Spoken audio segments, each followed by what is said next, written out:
Welcome, everyone, to the very first Rovertime Extra. Today, we've brought in some friends all the way from London to discuss their perspectives on the political climate, as well as what they perceive to be the popular opinion of those around them. We're going to cover some recent events and talk about how they tie into the upcoming election, which is going on today. Before I introduce them, I'd just like to thank Minding Freedom, Stan Konopka, and Dr. Manhattan for being here today. And my name is Mark Wazz, in case you were wondering. So I guess ladies first, right? So with us today is my friend M.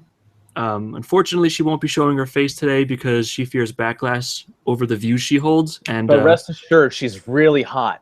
Yeah. Yes. And here in America, though, we understand that all too well, seeing as a lot of crazy lefties put in a lot of effort to make those who disagree with them lose their jobs and so forth. Yeah. But anyway, yeah, why don't you introduce us to yourself real quick? What are the general views, I guess, that you hold today, and what influenced you? Because I know that they've changed since like the few years ago when I've met you. So, yeah, just introduce yourself. Hi, I'm Em.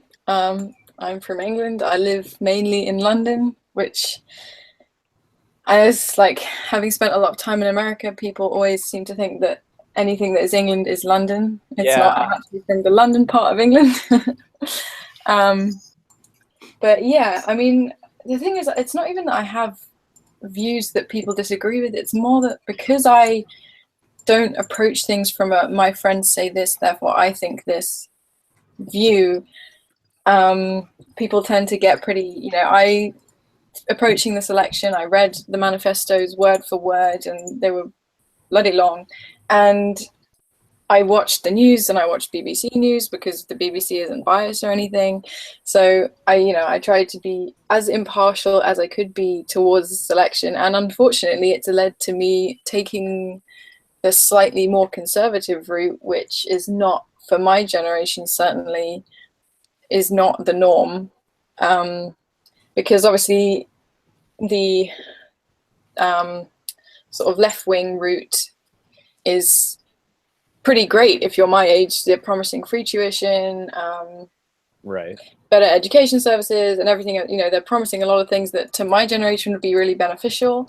Unfortunately, as I'm actually in the world of work currently, I'm not at college or anything, I can kind of see from a slightly older perspective that actually getting stuff for free, I think people feel too entitled at the moment towards politics things. So I've kind of been quite, I've had to keep my views on the DL, but naturally. I mean, as is the political climate. I just choose not to have friends. It makes offending people much easier. Introversion for the win.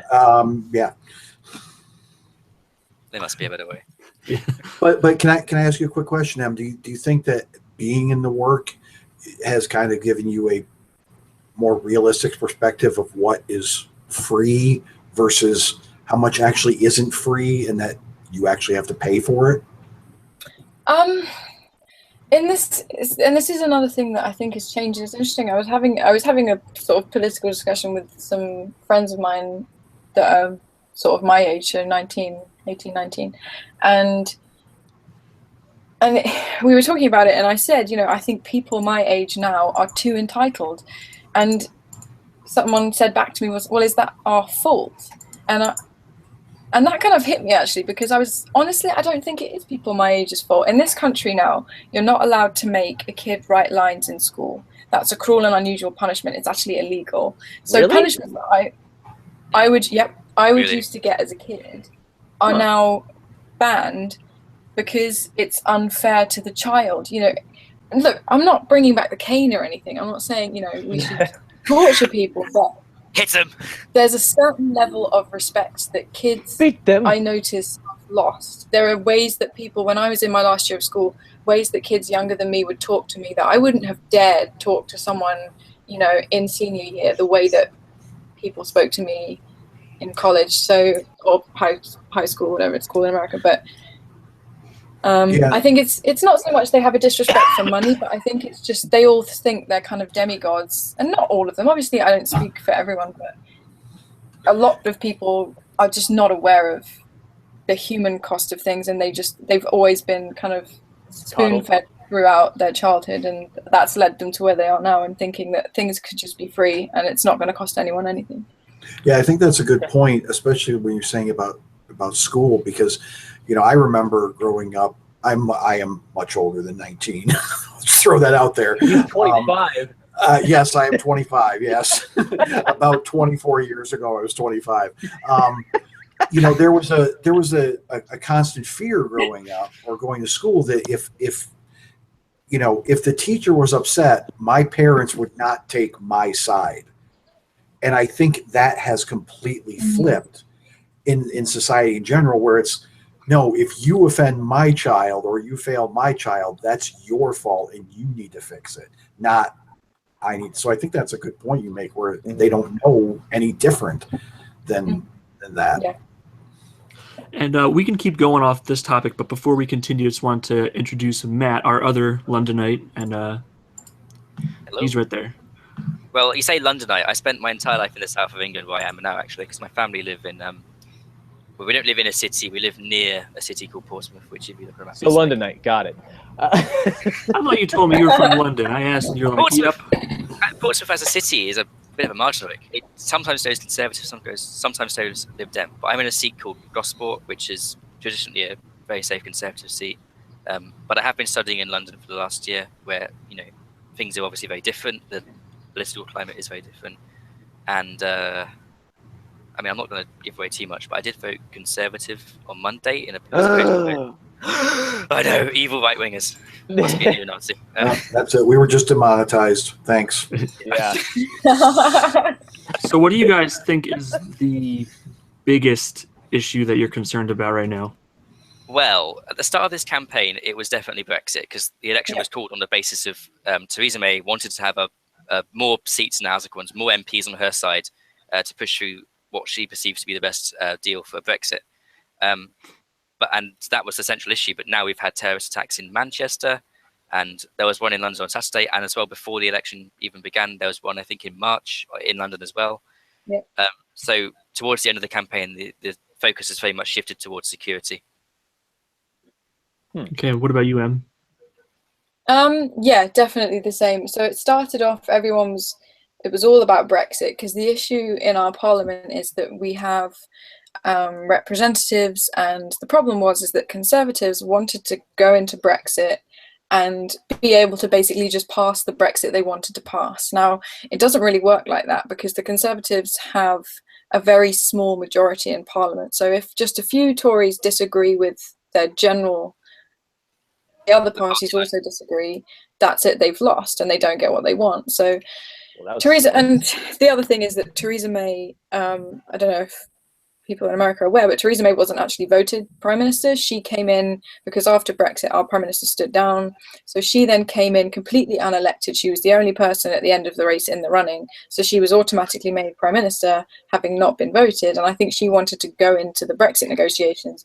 I mean, she in the polls, right as she called the election, she was more ahead than I think some people have been in a very long time. So she was like, this is safe, I'll call an election, it's not long enough to make a big difference, so I'm going to smash this, I'm going to get so many seats. And also it gives her a mandate to go in and say, I'm a democratically elected leader of Great Britain, as opposed to I kind of fell into being Prime Minister because the other guy stood down. So to begin with, it was all about Brexit, and there was the Manchester attack had happened, and that was obviously an awful, horrific thing to happen, but I think most people just thought it was a one-off. What was it, five people in the end died, which is a lot of people, Manchester, but not 22 died in Manchester, I believe. Yeah, Manchester. Sorry, London. The London attack. Oh, in London it was seven. The Westminster attack in March. Sorry, I was thinking about March, so I said. I'll Google that. You might be right. I'll Google it. Hold on. You keep talking. Yeah, I know. I work in Westminster. I was there. Really? I was there. And so that then happened, and people were like, 5 people, that's a lot, but you kind of think, okay, that's all. And then Manchester happened, obviously, and that was a serious, big deal. That that's a lot of people, even for a terror attack. In Paris, they had a couple of really big ones, but they've had a lot of little ones where it's just 1 or 2 people, and Manchester goes straight up there to 22 people, which is a lot for this country, bearing in mind 7/7 was about 56, so you're almost halfway there. So that was obviously a huge deal. And then security got really tight, and we went into critical, which meant like my office building, for example, was on lockdown permanently for the whole sort of 4 or 5 days that we were on critical, because I work in the centre of London. And there still is police just absolutely everywhere. And to be honest, when the next London attack happened, I don't really think anyone saw it coming, in the sense that you kind of think, I mean, I was surprised, to be honest, because the Westminster attack happened on a bridge. No one thought maybe we should because my boyfriend and I were walking through Westminster the other day. Westminster Bridge now has barricades on either side, and it's had them since the terror attack. And they're all around Westminster, these barricades, to stop people driving up onto the pavement. Yeah. And you would have thought they would have done that on a couple more bridges. But they do. They've done it on Waterloo Bridge now as well, slightly further north. They've done it on all of them now. But yeah. I was surprised at that. But no, so now, yeah, it's very much, the debate has become policing, basically. So the Labour Party, so that's the left-wing party, have said they want to hire 10,000 new policemen, because they think that would help. The Tories are saying that just having more bobbies on the beat, sorry, that's an English term for policemen on the street. Yeah. That sounds about, I was going to say. I have a question about that, because Sadiq Khan, London's mayor, he was like, if you get more police, he acts like the priorities are elsewhere. He can't track 400 people. You get 10,000 police, you're still not going to be able to do that, because that's not his priority. So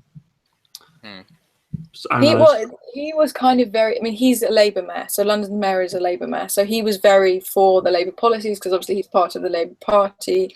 But I think everyone appreciates at this point that the only way you can really clamp down on this is intelligence, and it's communication and other lines of, these people are talking online, these people are meeting in public. There needs to be people within the Muslim communities in particular that are on the lookout for this kind of thing, because currently I don't think enough is being done. And for example, and this kind of bothered me actually, in the news, they had the mother of one of the people that did the London attack was interviewed, and she said she knew he was a terrorist, she knew he wanted to go to Syria, she knew he was a terrorist sympathizer, and she lashes out at the British police for not keeping an eye on him. But as his mother, she didn't come forward and say, oh, by the way, you should really be keeping an eye on my son. She didn't say that. She just kind of, well, that's their job, isn't it? It's like, no, it's our job as human beings to make sure if we see someone or we hear a friend that's saying, I'm going to do this, it doesn't have to be Muslim. Literally anyone who sounds like they're going to do something that it's going to hurt other people, whether that's Muslim, IRA, whoever it is. Are the IRA still active? If they are, they're not very successful. Okay. No. I thought that shit ended in the 90s or something. There are some like tensions below the surface, because that was one of the reasons we actually went up to the severe terror threat level in the first place. Wasn't actually Islamic terrorism, it was because they were worried about the IRA kicking off again. Okay. So then like it's nothing to worry about, but I was just saying, we can't just look out for Muslim terrorists, because people right, all kinds of crazy people could be inspired and then go crazy and then do it, if you see what I mean. Yeah. Hey, crazy Irish bastards. So Minding Freedom had a follow-up question. Yeah. You two talked about the shift from Brexit when the election was called to security. Now, does that help Labour? Does that help the Tories? Does that help another party? Is there any benefit for any party because of that shift? I would have thought there would have been, but I don't know about you, Matt. Labour said they wanted a lot more police. And that obviously helped them, but it didn't help them. But that when they announced their policy that they wanted more police, Diane Abbott, who's the Home Secretary for Labour, she went on international or national radio. Oh my God. And she was asked, this is so funny, she was asked, how much is it going to cost you to hire 10 policemen? Yeah. 10,000 policemen. And she said it's going to cost us £300,000. £300,000. So £30 a year per officer. Yeah. And then That's she's their like, wages, that's their she sat there and training, that's thought their about it. equipment, that's everything. Yeah, she was like, so the question was, how much is it going to cost you? She's like, well, it's going to cost She didn't know. £300,000. And then the woman was like, what? That's like £30 a year per policeman. And she's like, no, that can't be right. And she keeps repeating numbers that are just ridiculously small. God. She gave a As follow-up much as figure they of had this, 1.7 million, but that was still like 6,000 a year, which yeah. or something. It was. So I don't know the numbers, but like they still worked it out as being ridiculously too low. Jeez. and that's And been the also, problem with the Labour. when that interview was Sorry. done on policing, and the Labour were unveiling their sort of police policy, this was before security was in the national spotlight. So they kind of, if we're taking this in a really horrible way and look at it in terms of who scored the most political points out of this, Labour probably, if they'd held back, they could have maybe scored Yeah. some more. But I think nationally, both the main parties seem to be really pretty lackluster on security. Yeah. I mean, no one really Theresa May- trusts the left-wing party because they have shown their sort of progressive tendencies, and they're very unwilling to sort of condemn this Islamic terrorism, and they don't want to use the phrase Islam. And they, the leader of the party, Jeremy Corbyn's been very cozy with sort of Hezbollah and Hamas. So Yeah. Thanks, Corbyn. So I thought that Brexit and security were together, like intertwined, because the UN wanted to like impose immigration quotas. Really? I mean, kind of. You take No, it. I don't think it's fair to relate terrorism to Brexit, because I think you could make the argument, oh well, it's immigration, but the reality is that these people are homegrown. In fact, I think all of them, apart from one guy that's part Italian, were British people. So I think the Brexit and security. They are no. British people, but like a lot of them do have a habit of traveling to Syria and fighting for ISIS before they commit the terrorist attack, and they're just allowed back in without any repercussions. But that doesn't make it. It's not like they came in from the EU and then It's not now like it's a migrant problem, but it's still like they need to be stopped at the border. Sorry, that's what I meant. The EU, not the UN. Sorry, I'm not. I'm not an European. We're, So we're just isn't dumb gonna put Americans. We're sorry. quotas on. It's all right. I don't know if the EU can actually put quotas on, because I don't know if you know how free movement works, but basically the simple idea is that you can't stop people at the border. Like you've got to let in as many as come. God. So if 1 million people come to the border, you let them all in.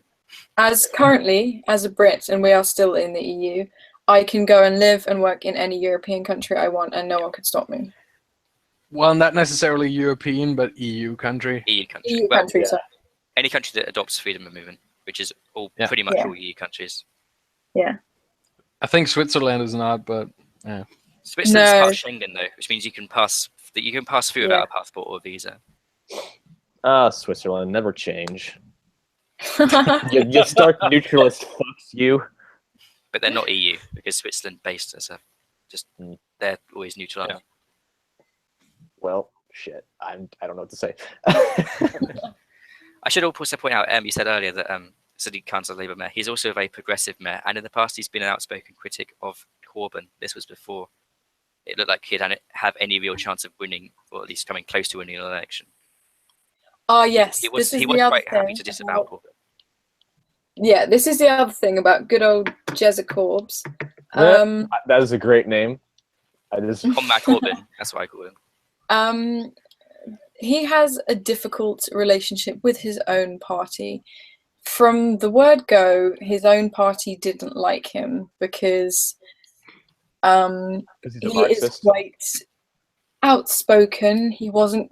He's always been a backbencher, which means he doesn't toe the party line. He generally will do whatever he wants, regardless of whether the Labour Party is saying we're going to vote for this. He will vote differently. He's never been that, but the Labour Party voters who vote for, just like you guys do, you vote for Hillary Clinton or Trump, depending on whether you're a Republican or a Democrat. Trump, baby. His voters his party love him.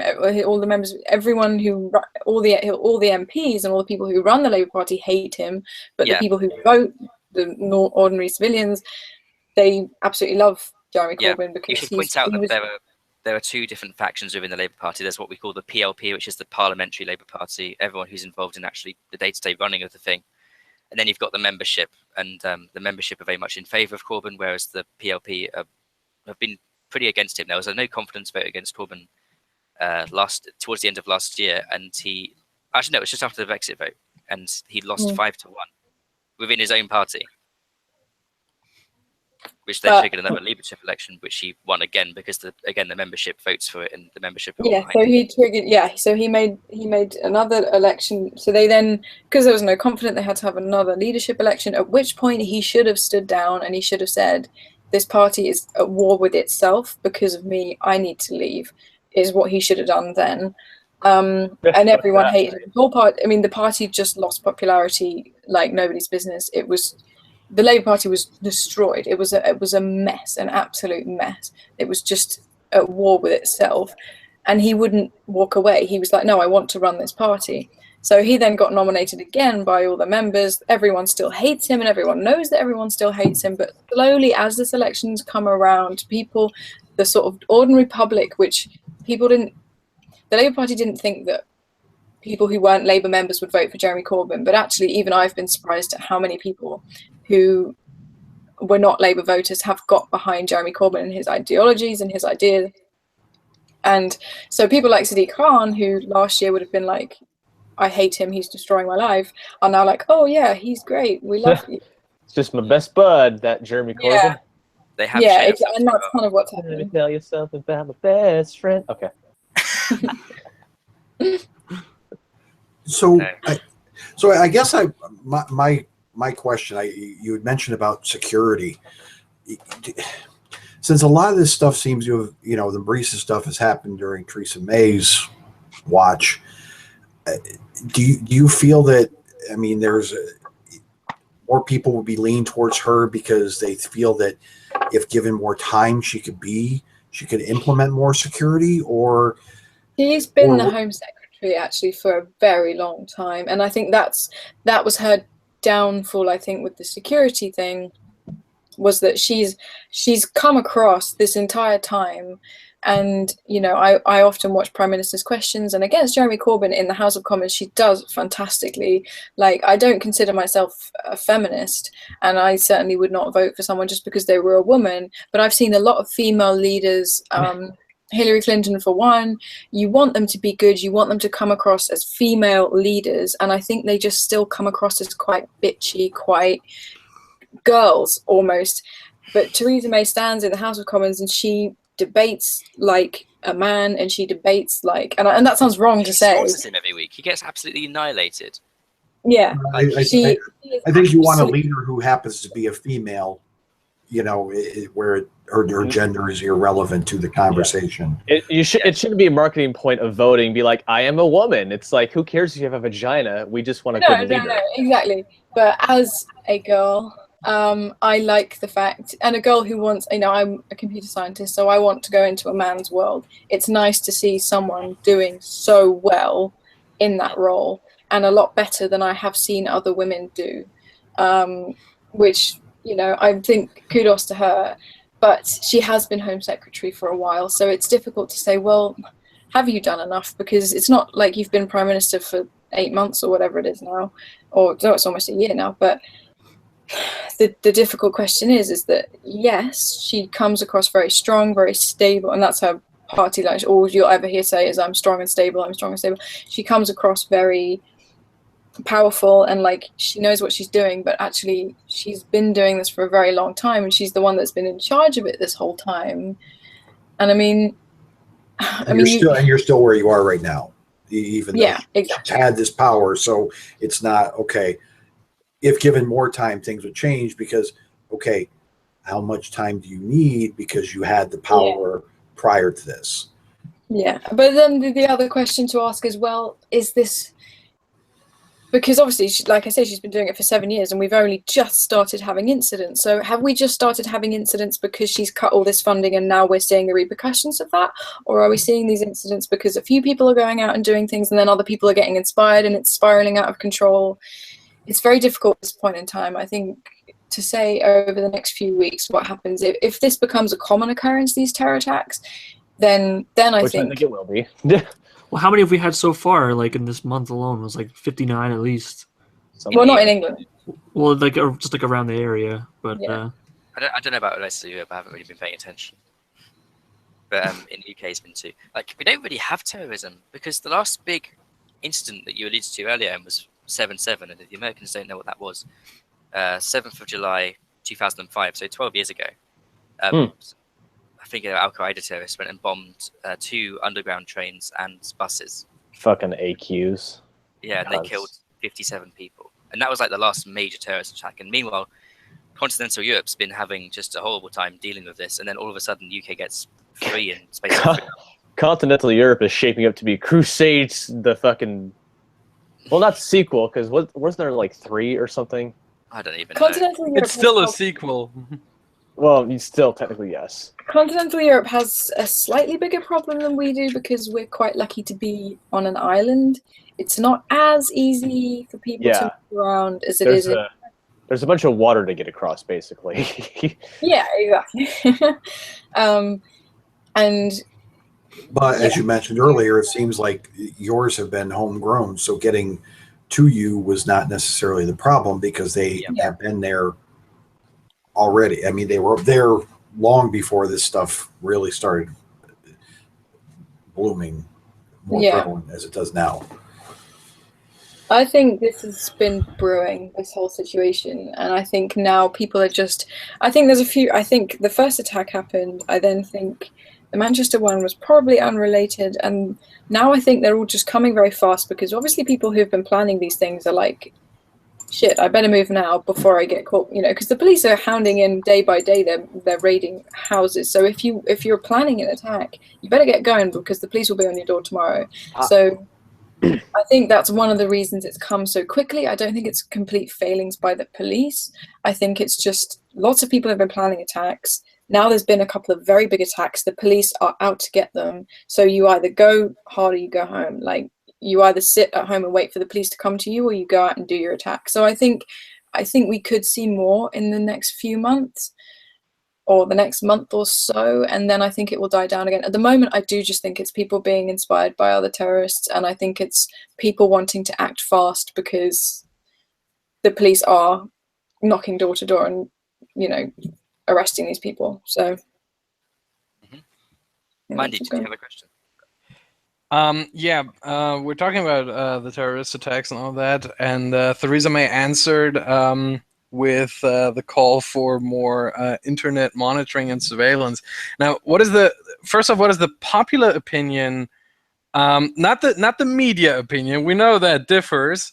What is the popular opinion on Theresa May's answer with the monitoring and the surveillance of the internet? And what is your personal opinion? Oh, goodness. I don't know about national opinion.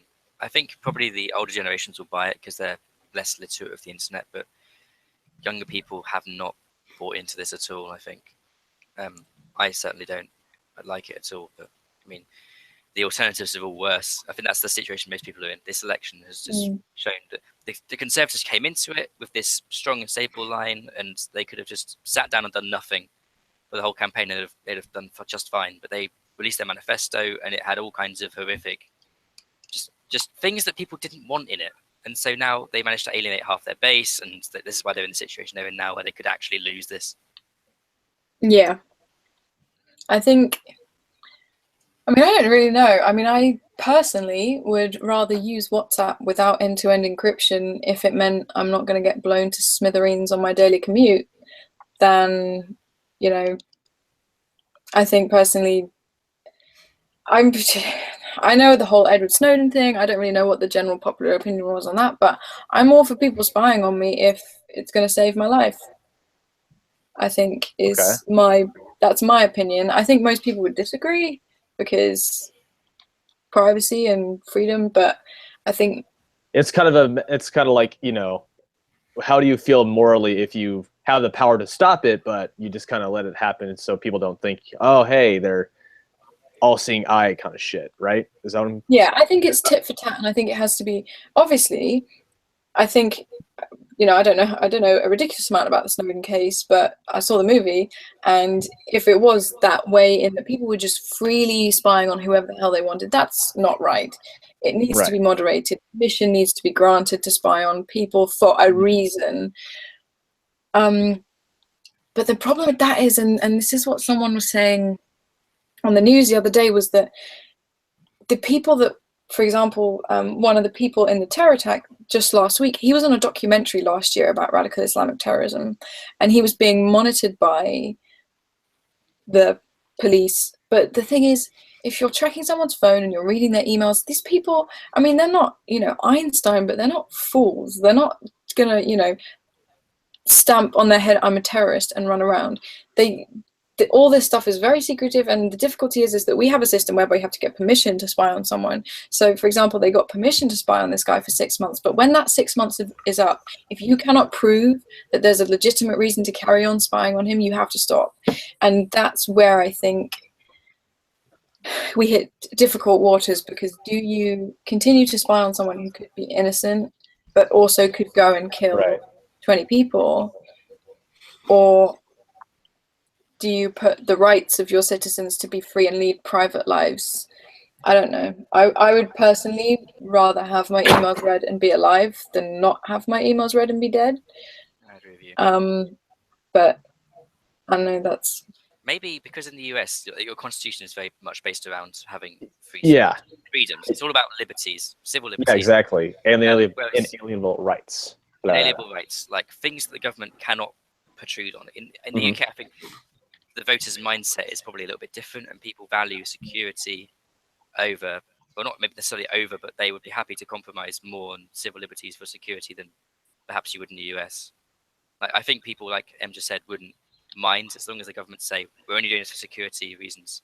People would be like, okay, then you can do that. I actually have a question regarding the Constitution for both you and Em, if you don't mind. Because even where I'm at in good old California, I'm in a fairly pro Second Amendment kind of place and whatnot. Right. And I'm really curious about the gun culture in the UK, despite it being, I assume, non-existent. Yeah, but like, what gun culture? There isn't any. Yeah, I was gonna say, but like, is there a way to? I don't know. Is there a way to like get to that to change? I guess because I feel like that's something that should be. No. Like there isn't really. I mean, like I think it'd be very unpopular. We have had no guns here really ever. Handguns were banned after Dunblane in '97, I think that was, or '87, something like that. But many years ago, and we just never really been here in this population. I mean, I personally wouldn't mind. Well, I mean, I don't know. I'd have to put more thought into it. Like I'm not against it in principle, but in practice, maybe it wouldn't work out so well.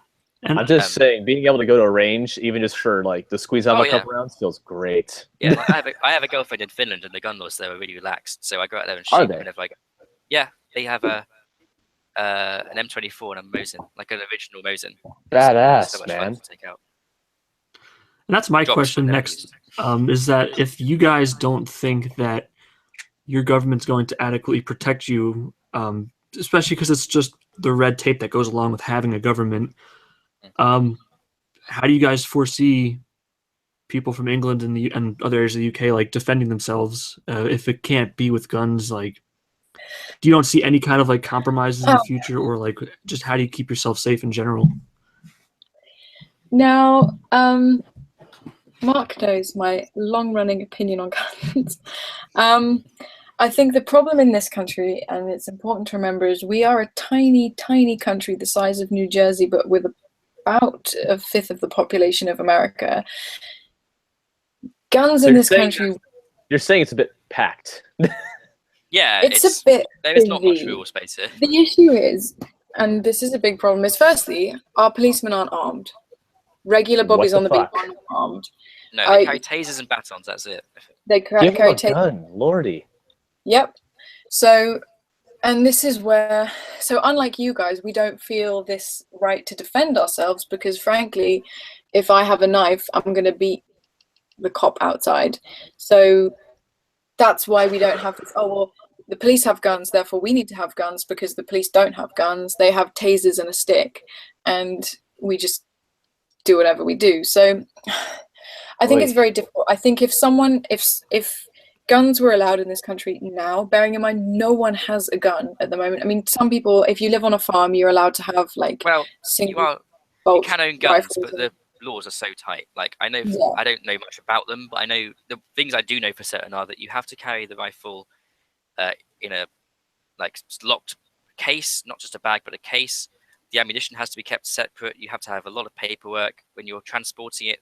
Like it will have to be kept separate, and you have to go through checkpoints. And plus, if you own a gun, the police have to come and check. They have a warrant to go into your house as soon as you declare that you're going to purchase a firearm. They have a warrant to go into your house and check that you're storing it correctly. Note to self: be thankful I'm not a UK citizen. Yeah, and you're only really allowed a gun if you've kind of got a reason, like you live on a farm and you need to shoot foxes, or like you can't just buy one and have it in a London apartment. Because that makes sense to my American sensibilities.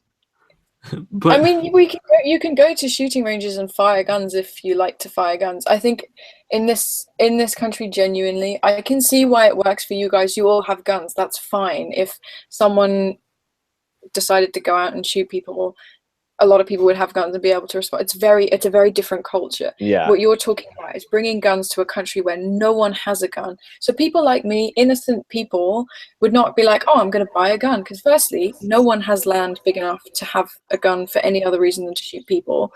And people, like ordinary people, wouldn't buy guns. So what you're then going to do is you're going to arm terrorists in what is already a very...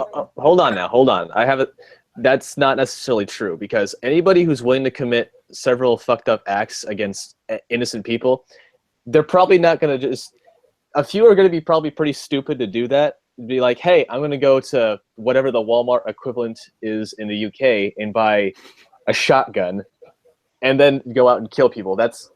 If they're doing anything like this, they're going to do like homemade shit or get it on the black market, I assume. Like, it's very you don't have a black market. Like we have a black market for guns, but you wouldn't buy it on the black market. what I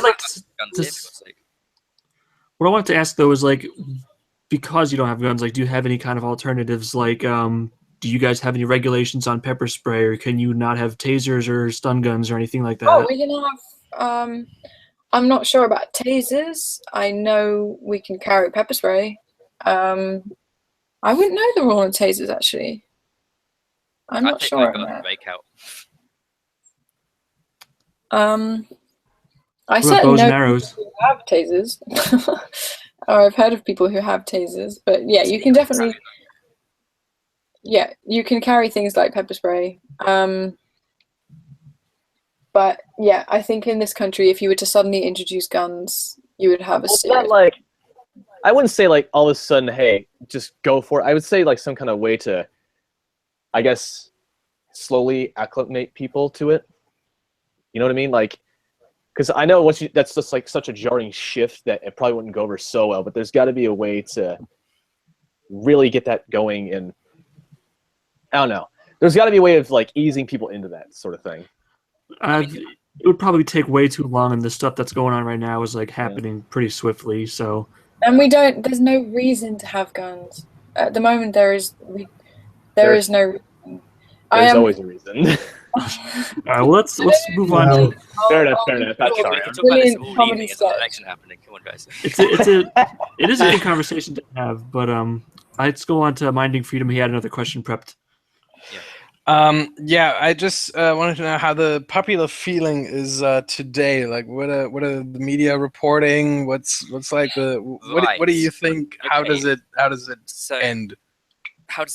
It's kind of funny because the main broadcaster here, the BBC, is state funded, and because of that, they have to apply to a lot of rules and regulations. One such regulation is that on election day, they're not allowed to print any political news. Really, not allowed to talk about policy or anything. So. No one really knows. You'd have to look at independent sources like Telegraph or The Independent.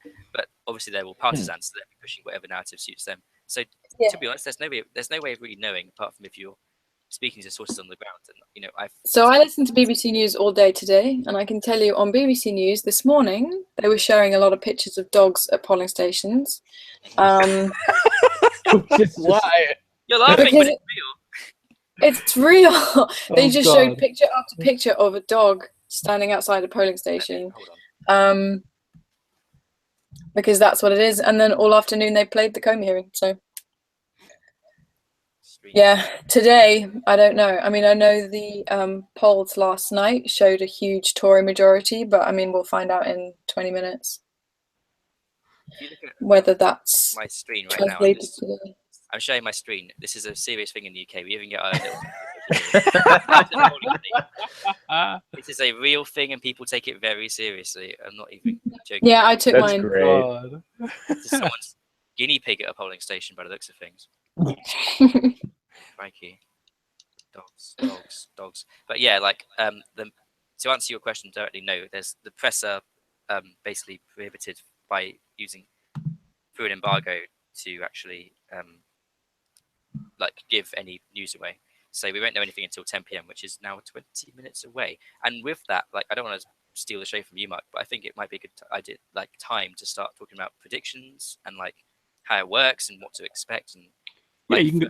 for Yeah, people go. in the US, how it's going to work, basically. Yeah, go for it. So if you didn't know already, the UK Parliament has 650 seats. These are elected on a simple plurality basis, so whoever has the most votes wins in each seat.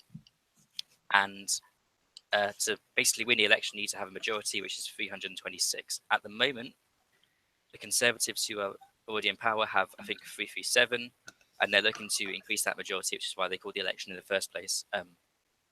And the polls are saying they will probably do that, but not by maybe as much as they hoped. And that's kind of the prediction. Most people are saying they're looking at around 350, 360 for the Conservatives. Labour hovering around the same 220, 230. And then the third party's being completely wiped out because everyone's voting tactically. Now, do you have the same kind of confidence in your polling that I do with the polling over here? Is the polling over Which is here? none. The polling the over Washington here, Post polls their subscribers, Yeah. and that's what they say is It's representative. slightly more random, and the BBC do a really clever thing where they show you all the polls and take an average of all of the different polls. And yeah, I mean, I would not be trusting polls at the moment, to be honest, at this stage. And after everything, after Brexit and Trump, what is it? The only poll that you can trust is the exit poll is normally pretty reliable, but it got Brexit wrong.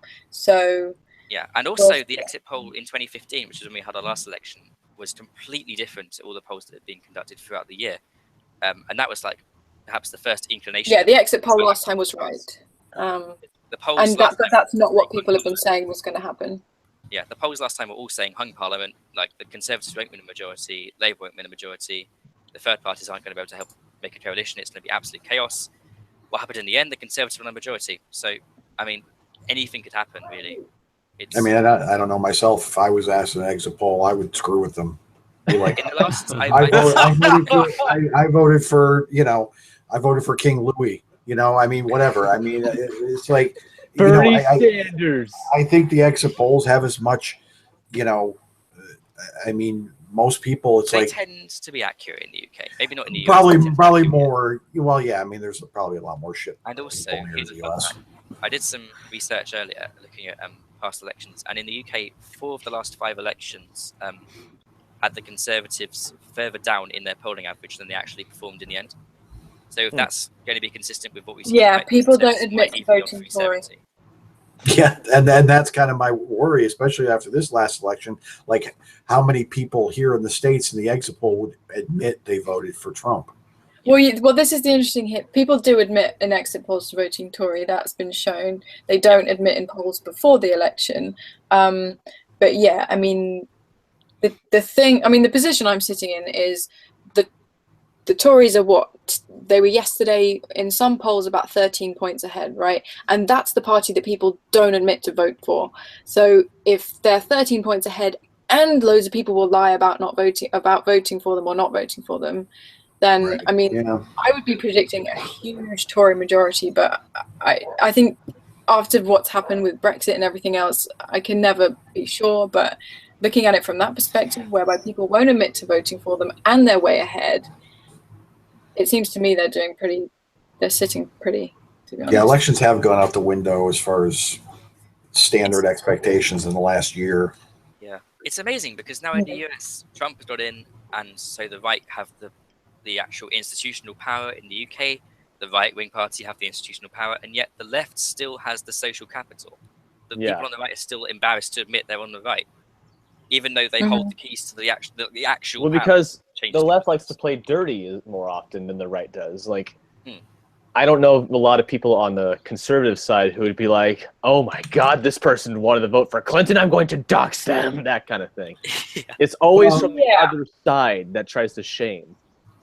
And I think like you were saying with the social currency, I think prior to the prevalence of social media and that thing and that this day and age, businesses and people could say, this is how I lean, this is how I vote, and in 2 hours it wouldn't become worldwide news that over Twitter that, hey, this person supports this person. So I think it gives, whether they should have the voice or not, it gives every person a potential voice to reach the globe. So it's even like in our setting here, it's like, okay, we're potentially putting ourselves out there in having a public conversation. So we could privately have a conversation, but to say things, and because of the day and age, people, if you disagree with me, you're a Nazi, alt-right, racist, etc.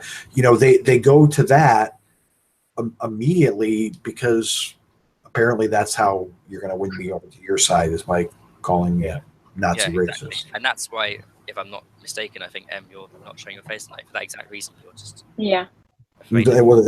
precisely right. Putting that face to that opinion is dangerous, essentially. And that's why I don't have friends, because I don't have anyone that would care what I said anyway. So I don't think I've said anything too controversial tonight. I hope.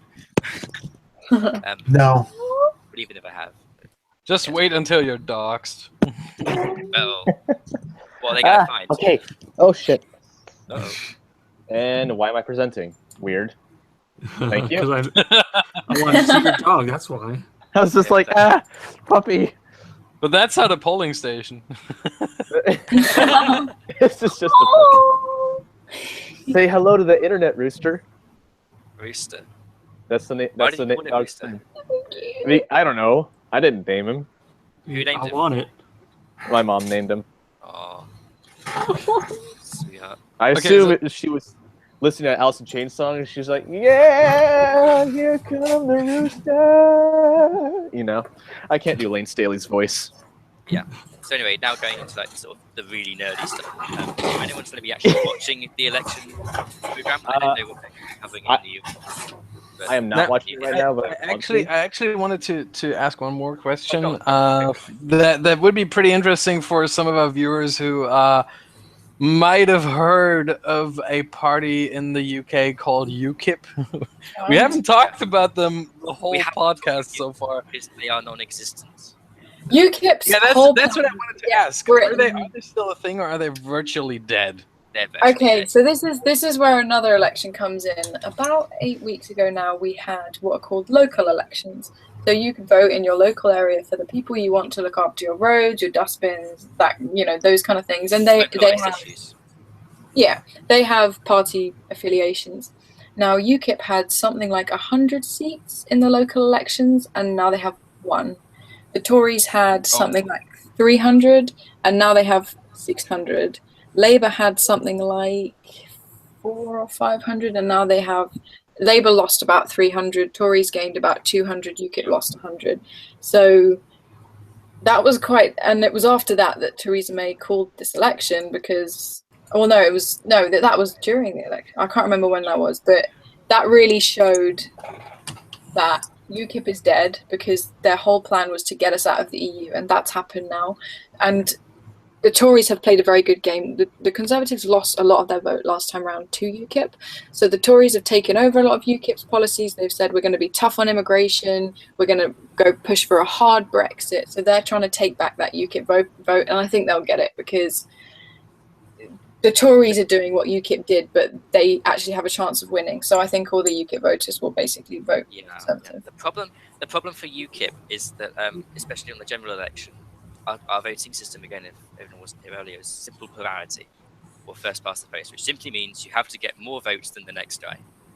And for UKIP, that's an issue because even though they're, like in the last election, for example, they were on 15-17%, like they were doing pretty well, they can't focus their support in any one area. Their support is very widely spread across the country, and because of that, they cannot win a seat because there's always someone else who's doing better. Like if they could put those votes into just a handful of seats, they would quite easily win, like maybe a sixth of the parliament, a fifth of the parliament. But they just can't do that. Their support is too widely spread, and so they can't win under the electoral system. And that's, I think, their biggest bugbear. Yeah, that's an annoying part of how the British vote works because the SNP got something like 2% of the vote, and they got 50 seats. UKIP got 15% of the vote, and they got 1 seat. That's how the UK system can work. Fun. Okay, so got a follow-up question there. You said it's because the Tories adopted the whole policy of UKIP, so it has nothing or not much to do with Nigel Farage stepping down, and more with the actual policy. No. I think Paul Nuttall is a Nigel Farage 2.0. I think he does quite a good job.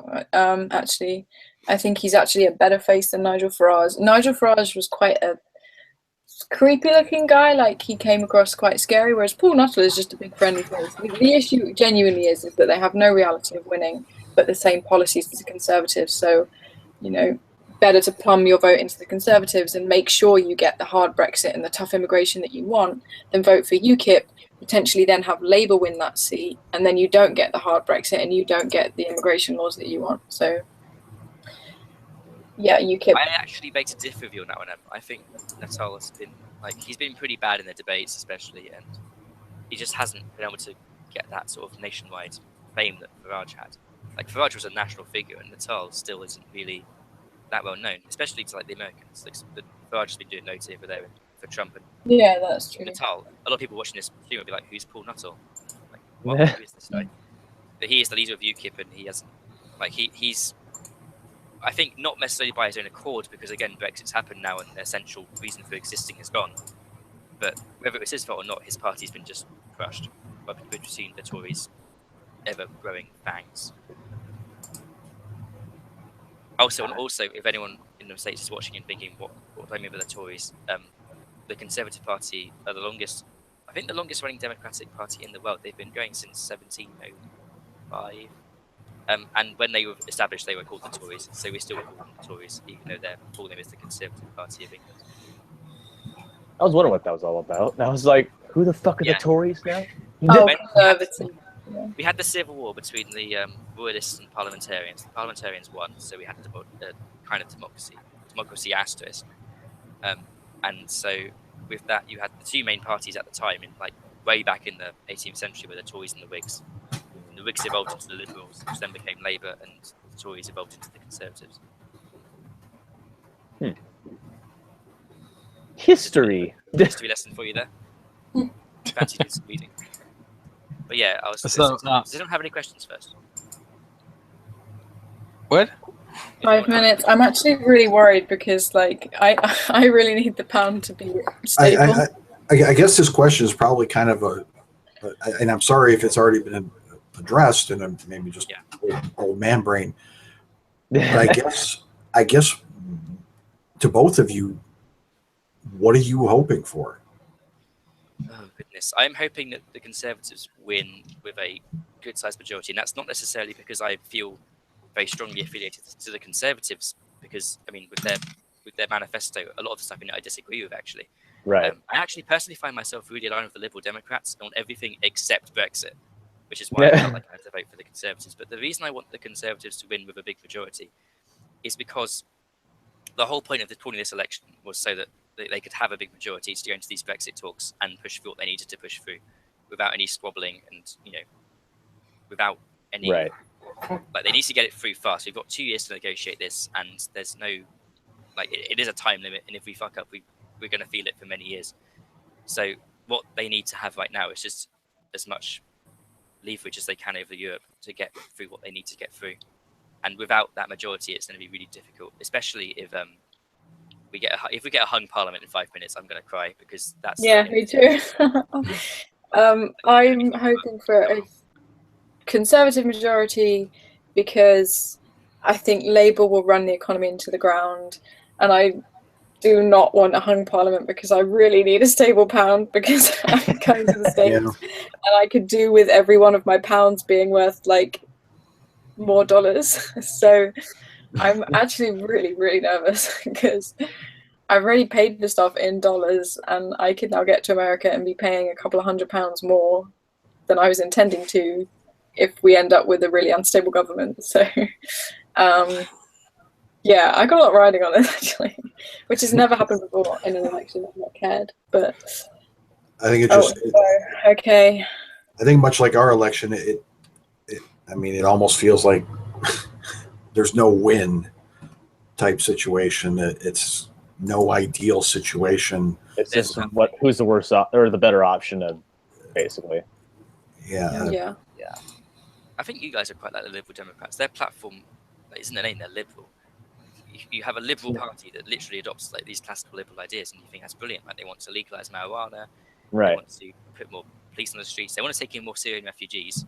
Sadly, depending on how you look at that. Liberals in America have given the word liberal a bad name. I've taken this thing leftist so I don't insult actual liberals who mean very well. And it's like, no, you're an actual liberal and not a fucking authoritarian. They have classical liberal values, but it's in the name, Liberal Democrats. They're also a socially democratic party, and they want to do that sort of more progressive agenda as well. They're trying to suck, and they're not very... I don't know if this will work, but I'm just going to turn my camera on so you can see the program. Election coverage. It's just it coming on now. Ooh. Hey, I'm gonna present you to everyone. Do you have sound? Oh shit. London. Seriously, it's not that good as well. I mean, it's a very good. I'm really nervous. So they'll announce the election polls as soon as it starts. Yeah, no, they won't. They've got about normally 3 or 4 minutes. Let's listen. Centre. Tonight is the third time in just over 2 years that we've come here to discover the result of a major UK-wide poll. In 2015, David Cameron's election victory led, of course, to the 2016 referendum that he promised. That resulted in the vote for Brexit and Cameron's resignation. And then this election. Your sound's gone in. Yeah, I'm just turning it down because it says in the bottom corner we've got 2 minutes till he can tell us. Yeah. Fun fact, he's my friend's dad. Really? Yeah. Apparently, like, I think David Dimble was a really good presenter, but I've got someone who has met him and apparently he was really grumpy and horrible. I'm not really sure about his son, but... To quote the great philosopher, Samuel L. Jackson. Yes, this is my favorite thing. We have this every election. This man's called Jeremy Vine. Whenever we have like an election, or when you guys had your election, he gets like this stupid augmented reality stuff. Like there you can see he's outside the Houses of Parliament showing you his like road to 10 Downing Street on all this like green screen, and he has way too much fun. And in America it's like he really does. It's so funny. His face lights with the up with American joy. one it was like who's going to be the first to reach the top of the Washington Monument? Is it going to be Theresa? No, not Theresa May. Is it going to be Hillary Clinton or Donald Trump? And then you're like they were building these Washington monuments with how many people like they'd each got, and it was whoever like it's ridiculous. All right, it's almost time. It's almost time. Quickly going back to the nerdy stuff, I've got 90 seconds. If you're going to be watching the election broadcast, I don't know where you will be watching it from if you're in the States, but if you're in the UK, it's on the BBC. Maybe it'll be in BBC World News, but if not, I don't know, maybe Fox will have it or CNN, something. But if you're going to be watching the programme, the first seat to be declared usually is Sunderland, and that takes about an hour and a half. So Sunderland! We can expect an actual like completed count within 90 minutes. And like the way they usually work it out is they look at the swing. So they look at the result from 2015, see the difference, which parties gained, and then they look at the swing. So if it's like 4% swing to the Conservatives, they'll put that swing they'll say, okay, so if there was a 4% swing across all of the country, how many seats would they win, basically? But we'll get our exit poll in 45 seconds. Oh my god. Oh, she got to turn around in the chair for special effect. Oh my gosh. I'm actually really nervous. This is very dramatic. Apparently, exit poll is predicting the hung parliament. You want to turn the sound back up? Yeah, turn it up. I'm absolutely terrified. If this is the hung parliament, There are just over 20 seconds to go till Big Ben strikes 10. Reveal the results of the BBC, ITV, and Sky joint poll. Over 30,000 people, 144 polling stations were questioned today. And by the magic of psephology, we're able to predict what we think has happened tonight. And what we're saying is the Conservatives are the largest party. Note, they don't have an overall majority at this stage. No! 314. Fuck. That's down 17. 266 for Labour, that's up 34. The SNP, the Scottish National Party, 34, they've lost a lot. down 22. The Figure with a Conservatives bit have of lost this caution election. for technical reasons about the exit poll, which I don't need to explain right now. The Liberal Democrats on 14, they can do it. They would still probably and be the smaller parties, in power, but they'd be relying on other They, parties. they could go together with the Lib Dems. That would be 328, and 326 is the It's not majority. enough. So- It's not enough. The whole point of calling the election was so that you could get a large majority to push through the Brexit reforms. And Yeah. with that, Shit. 2 MP Wow. majority with a coalition. That's nothing. This is bad. Britain's This fucked, is guys. really bad. Sorry. This is bad because this like Labour can't even make a government with the SNP anymore. I think This is bad. Yeah, I think the gotta only hold out some option hope to here. actually have a kind of functioning government to have the Tories go together with the Lib Dems. If the Lib Dems want to, and yeah, that's the only Or- thing that wow. can get made here is Conservatives and SNP. That ain't gonna happen. Conservatives and Lib Dem. That's also not gonna happen because that happened last time and the Lib Dems got fucked. There is no government here. There is no government here at all. yeah. But what happens then? Another election. Is there Oh any? God. Is there anything right now that could happen to turn this into like conservative? I don't know. I'm just like, I want your country to be safe and. I mean, it's just the first exit poll, so there's Okay. still a lot of Right. time to go this night, and I think the actual result will be in Matthew. Correct me if I'm wrong. Like in 5-6 hours or something. This is actually gonna. This is Really bad. This is because last time the Tories were predicted a huge majority out of the exit poll. So the exit poll is positive, man. This is positive. Shit. I mean, I'm gonna hop out now, but I'll talk to you tomorrow if the country hasn't fucked itself up the arse by then. You're just like, be right Again, back. Oh my It's god, not- can we stop the stock markets from opening tomorrow? The stock market really Oh, just here it crashed. is. We don't need those Here's airbags. Where is this? Well, it was a pleasure talking to you guys. All right. Here's my It was video good talking to you too, man. in his fake parliament telling us where people are going to be sitting. Yeah. Well, it's good that the exit polls have assigned seats to everybody. Yeah, it's all this like augmented reality stuff, and he just gets so excited. He's like, "Look, this isn't real. This isn't I think- real." Even I think he's the animated. worst thing that happened is that she resigns now. Oh, Resigns. What? We Oh really my- have a big problem. The only thing I am banking on with my life is that things have become very different politically here. It's become more inappropriate to say you vote Tory. In the same way it was inappropriate to say you'd voted Brexit, and the exit polls did predict Remain. So the I best say this is the exit polls. It's not the actual this is polls. so The the actual best poll. So take a breath. is that it's become If the best outcome is it's become even more dodgy to admit to being Tory, and that's why no one, even in the exit polls, is admitting to it. And just like when exit polls predicted Remain, we're going to see a different story tomorrow morning. But I don't think I'm going to sleep, and I've got to go to work tomorrow. You're just gonna be fucking dead. Yeah. All right. Well, sleep well. Then have a good night. So, Good All talking right, to you, good dude. night, guys. good Good talking luck. to you. Thank you. Yeah, good talking We're to gonna you. need your luck. We're gonna need the luck right now. Hey, All right. I don't know if anybody here is a very like spiritual person, but hey, I'll just I'll keep this and be like, pray for Britain.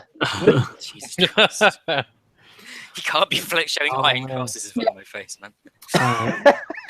Well, I guess our Really bad. closing thoughts are to hope for the best and check back and see what the results are in like another 6 or so hours. And if there's anyone listening that's got like a couple £100 they got nothing else to do with, All right. Well, I guess that's it, right? Everyone's all good. Yes. Yeah, I'm feeling pretty good. no. And if you ever politics or European politics, just let me know. I'm happy to do so. All right. Well, anyone watching right now, if you think that we did pretty good job coordinating our extra show, let us know what you think in the comment section, and keep watching us, subscribe, and see you next time. Bye. Bye. Good night. Right.